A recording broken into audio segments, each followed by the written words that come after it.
मथारे मारिदेले समस्त दृष्टि शक्ति कुशक्ति आउ छोट छुआ पड़ न थाए।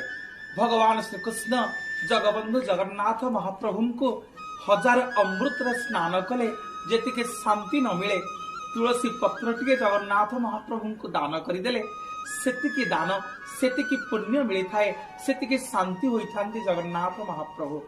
10,000 गोदान जी पुण्य मिल न थाए गोटे तुलसी पत्र टे भगवान को दान करदेले श्रीकृष्ण भगवान को अर्पण करदेले सेतिकी पुण्य मिली थाए।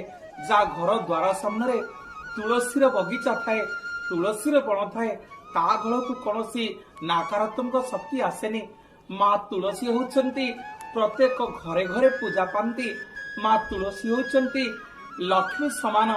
माँ निकटरे सकाळ संध्यारे दीप जालीदेले समस्त ग्रहरिष्ट खंडन करिथांती। जय माँ तुलसी माता, जय जगन्नाथ।